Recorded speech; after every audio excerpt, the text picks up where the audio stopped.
Who's ready to make some money? In this video, I'm going to be going over the most hardcore, automated gold making strategy possible in Classic WoW. Now check this out. We're going to break this video down in a couple different sections. First, we got the overview. Second, we got the advantages and disadvantages of this grind. And then thirdly, we got the setup. The grind I'm covering today includes two different items from two different professions. We're talking about Mooncloth and Arcanite Bars. Mooncloth is crafted by tailors at a skill level of 250, while the Arcanite Bars are transmuted from alchemists at a skill level of 275. What makes these items so valuable is the fact that there's only a limited amount of them on each server at a time. You see, each time you craft one of these items from their respective professions, they go on a cooldown, and the Arcanite Bars have a 48-hour cooldown in vanilla, while Mooncloth has a 96-hour cooldown. It takes days to make one of these items, weeks to craft enough materials for a full set of 16-slot bags, and months to save up for the most valuable items in the game. So now that you understand why these regents are so valuable, let's look at the items you're able to craft with these materials. First, let's go over the Arcanite Bar Recipes. There are a grand total of 43 different items that are possible to craft that include Arcanite Bars. I highly recommend you come check out this list on the Classic Database website. Link will be in the description. I'm not going to cover all these items because, honestly, most of them are very niche and have alternatives that are much cheaper to obtain rather than crafting their expensive counterparts. Let's look at a few items you will be crafting in Classic with these Arcanite Bars. Of course, we've got Elementium Bars, one of the only legendary items that can be posted on the auction house. Each Elementium Bar requires 10 Arcanite Bars, and the quest that this item is used for requires 10 Elementium Bars in order to obtain Thunder Fury Blessed Blade of the Windseeker. That means each person doing this quest is going to need 100 of your Arcanite Bars. So in 200 days, you'll have enough Arcanite Bars to fulfill this one order. Next, we've got the Sulfuran Hammer. This item requires 50 Arcanite Bars in order to craft. Of course, everyone going after the legendary item, Sulfurous Hand of Ragnaros, is going to need to first create Sulfuran's Hammer. Nightfall. This is an interesting item, which I think will see a lot of value in vanilla. At least, I can imagine in my guild, I'm sure we'll have one or two melee with this weapon equipped in order to get that sweet spell damage debuff on our boss targets. This item takes 10 Arcanite Bars to craft, again, 20 days worth of materials. Next, we've got the Arcanite Reaper, one of the most iconic and renowned two-handed axes in the game because of its slow 3.8 weapon speed. Now come Classic, I've got a feeling level 59 twinks are going to be popularized, and you'll see many players going after this axe. Not to mention, it's one of the best in slot weapons pre-raid, and if you can find someone with this rare recipe, I'm willing to bet they're going to need your Arcanite Bars in order to flip a profit. All that being said, this weapon requires 20 Arcanite Bars. Another 40 days. The last item I want to mention is the Arcanite Rod. These rods are needed by every single enchanter in vanilla, and at the beginning of a new realm like Come Classic, this item will be in high demand. Not to mention, months after the game's release, when all the casuals catch up, they're going to end up needing these bad boys for their enchanting profession as well. This rod requires 3 Arcanite Bars, and it's going to be selling like hotcakes. Alright, now let's take a look at the items you can create using Mooncloth. There are 24 total recipes that require this regent, and again, check out the complete list on the Classic Database website. I'm not sure how many of these items are actually worth crafting because their required materials are insane, and again, I think most of the gear that's crafted with Mooncloth is just substituted with inferior gear because it's so expensive to craft. Although, there are a couple of items that are going to be in high demand all throughout Classic. Of course, I'm talking about the 16 and 18 slot bags. The 16 slot bag is created with one piece of Mooncloth. Now remember, Mooncloth is on a 4-day cooldown, so take that into consideration. Now the most sought after bag in vanilla WoW is the 18 slot bottomless bag. You can get lost in there, boys. This item requires 12 mooncloth in order to craft. Ouchie mama, that's a lot of mats. That equates to 48 days worth of mooncloth. Nearly 2 months time just to craft one of these bags. Mooncloth will be in demand for a long time. Now I've got a little pro tip for all you pursuing this gold farm come classic. The Sylvan Crown is crafted with 2 mooncloth, and it's the best in slot cloth headpiece for the Anchorage raid because of its plus 30 nature resistance. So if you feel like mooncloth is losing some of its value midway through Classic's release schedule, hang on to those mats and get ready to make tons of gold off of this crown. Every single clothy is going to be in need of one of these bad boys. Alright, now let's talk strategy. What is the most efficient way to set up this gold farm, and what is it going to cost me? One of the most inefficient, but still very effective ways you could capitalize on this gold making method is by having the tailoring or alchemy profession on your main character.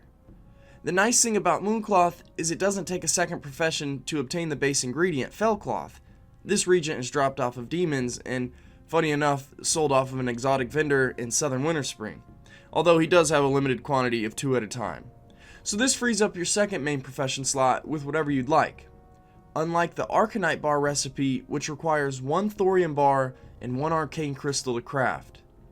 This is such an odd recipe in the first place because you're typically going to level alchemy alongside herbalism, but if you go for this Arcanite Bar farm, you might consider dropping herbalism and picking up mining because the arcane crystals are much more efficient to grind at the same time as the thorium ore. But honestly, we're getting off track here. Typically, with this method, you're going to end up buying the thorium bars and arcane crystals off the auction house anyways, and flipping the Arcanite bars for a small profit. Alright, now let's get serious with this farm.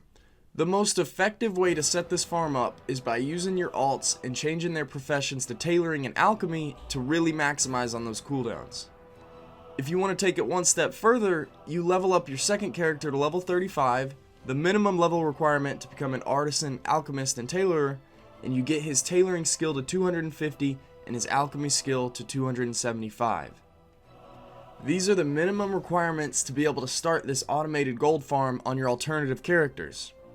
Now if you want to be the king of Mooncloth and Arcanite bars like me, you're going to designate a second account to only level 35s, and as soon as you hit 60 with your first character in Classic, you power level that entire account and get those cooldowns working right away. You see, once this gold farm is set up, it lasts for eternity, boys. It never goes away. Alright. Now that sounds great and all, but let's look at how big of an investment you're truly going to make. To level up your tailoring to 250, it's going to require more or less these materials here. There are tons of leveling guides from 1 to 300, and they all slightly vary, but here's one of the most efficient ways to hit 250 in the materials required. Again, the links to these guides will be in the description. Each character is going to require 160 linen cloth, 200 wool cloth, 760 silk cloth, and 520 mage weave cloth. Thank goodness we only have to hit 250 because the rune cloth farm from 250 to 300 is insane. Now, the funny thing is, the Alliance are going to have a much better time making mooncloth compared to the Horde because you must be next to a Moonwell in order to craft a piece of mooncloth, which just so happens to be a night elf thing. So, while there's a Moonwell found in Stormwind, there are no Moonwells easily accessible to the Horde. So if you're going to roll Horde, you're going to have to improvise, and I've really only got one suggestion for you. You're going to need to run all your level 35 alts to Cenarian Hold and Silithus. This is the only location for the Horde where a mailbox is right next to a Moonwell, making this farm practical. One alternative to this method would be to level druids and make use of their Moonglade portal ability. You'd get an instant port next to a Moonwell, and then you'd need a Hearthstone back to the main city since there are no mailboxes in Moonglade. Although, the thought of having 10 druids on my account just doesn't feel right. As for alchemy, we only need to hit a skill level of 275 to begin creating our Arcanite bars. There is a prerequisite to craft this item similar to the Mooncloth needing a Moonwell to create. You're going to need a Philosopher's Stone. It's an alchemy item that can be crafted at 225, and the recipe's bought off of alchemy supplies vendor Alchemist Pezzlezug in Tanaris. The Philosopher's Stone can be pretty steep in terms of materials, but you just need one in your possession, and you can create as many Arcanite bars as you wish. The leveling grind will require approximately 66 Peace Bloom, 66 Silverleaf, well, all these materials, no need in reading them aloud. If you want to set up any more than that, you can just continue multiplying the math yourself. Compared to tailoring, the alchemy mats are going to be much harder to come by because they will need to be gathered rather than just dropped off of humanoids.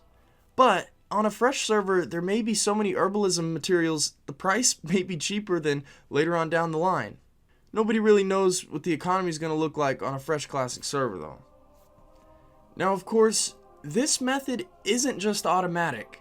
It does take some time, so let's review approximately how long you're going to be spending crafting and selling these items on your alternate characters in order to make a quick buck.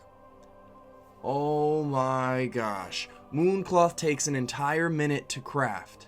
That means you're going to spend 10 minutes each session just on crafting. Tack on another 30 to 45 seconds to run from the Moonwell to the mailbox and log off to another character. Let's go ahead and call it 2 minutes for each Mooncloth. You're going to take 20 minutes every 4 days to continue this farm. Not bad. As for the Arcanite bars, luckily it only takes 25 seconds to craft each bar, so we're cutting our time spent on the character in half for these bars. Although we are doing it twice as often, so it evens out with the Mooncloth farm.